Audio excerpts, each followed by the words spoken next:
Well, g'day, welcome to the green room. I'll keep all my gear.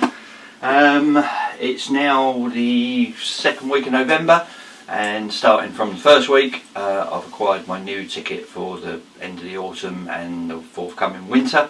I've got an RK leisure ticket for Kingsmead 1, which is next to my old stomping ground of Horton, and I'm really looking forward to having a go on there. There's a lot of good fish in there, but it's going to need a lot of preparation, and that's what I'm up to today. If you watch my video blogs, you'll know over the last sort of 3 years I've been boat fishing. So if you need to bait up from a boat, it's like that. If you need to look from a boat, it's like that. But I need to be prepared to fish from the bank, so that's the plan today. Being as it's autumn coming into winter, I like to fish boilies a lot. So to start with, I've got options here of air drying baits. I always like to air dry my baits out. It just firms them up a bit, and then I treat them to a bit of jollop just to add back a bit of flavour. I've got some 14mm cell over there air drying. I've got some 10mm cell here air drying. But the first thing I'm going to need is a decent bait delivery system, because like I say, I won't be throwing it over the side of a boat anymore. So I'm going to go back to using the air bomb, which I had great fun through the testing period of a couple of years. If you haven't seen these before, they are an amazing baiting tool. They're so much better in my mind than your normal sort of spods and spoms and what have you. With those sort of systems, what you're ending up with, because they open on impact with the water, you're ending up with little patches of bait everywhere.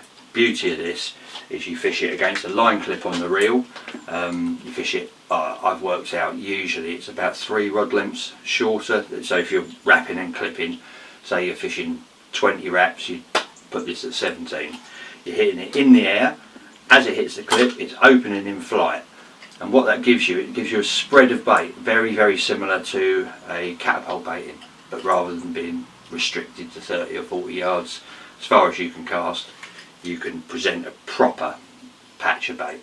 So beauty of that obviously is when you're casting out against your clip onto your mark, you're not landing near little packets of bait on the bottom, you're actually landing in a proper baited area.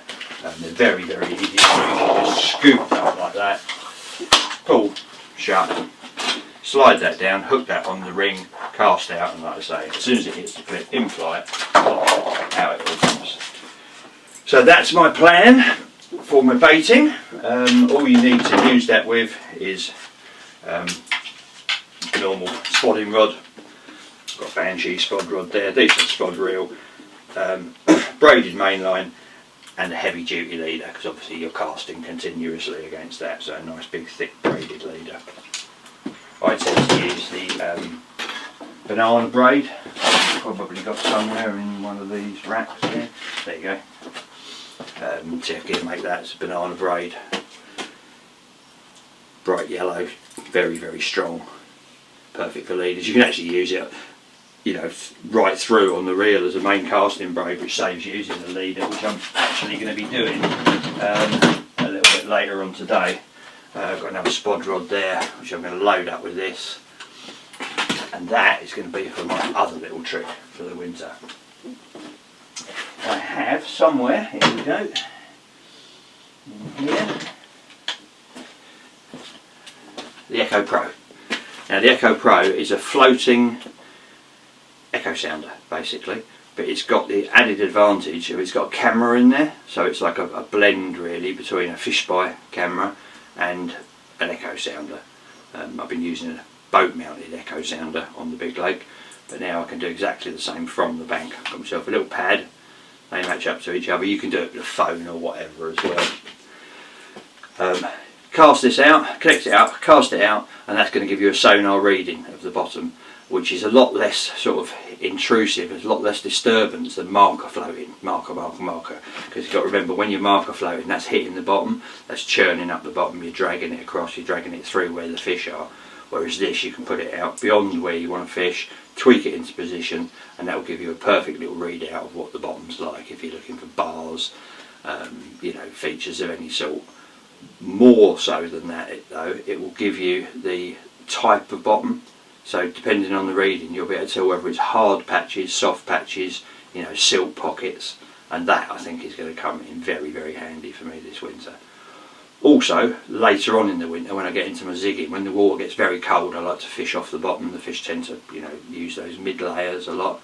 I'm hoping to use this to actually ping up the levels that the fish are on. So if I figure out where I think the carp are, quietly drag this over the top, and with a bit of luck, that's going to give me, you know, it's going to show fish, say 6 foot off the bottom, 10 foot off the bottom, and that'll be a nice shortcut for finding the right depth for zigging, which is very important, because that's always the hardest part.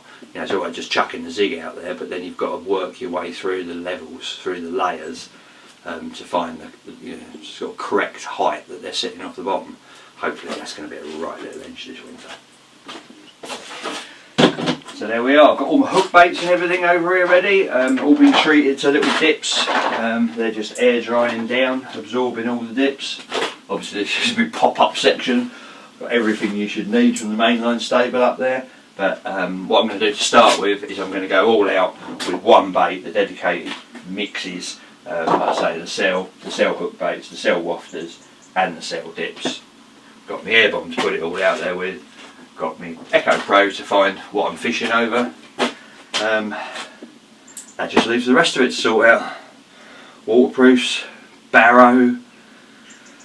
God, I've got to repack all the barrow so everything fits on that, because it's all made to fit in the boat. There's a lot to do. It's going to be a busy day, but hopefully when it's all sorted, I'll start doing the video vlogs. I appreciate that there's been a big gap between video vlogs. I got to a stage on the big lake where I was sort of doing the same thing over and over, and you know, I was getting a little bit bored of filming it, so I'm sure you might have been getting a little bit bored of watching it, but that's all going to get more exciting now. It's all going to be from the bank. It's a massive fish to go for. Roll on the winter. Hey, see you soon.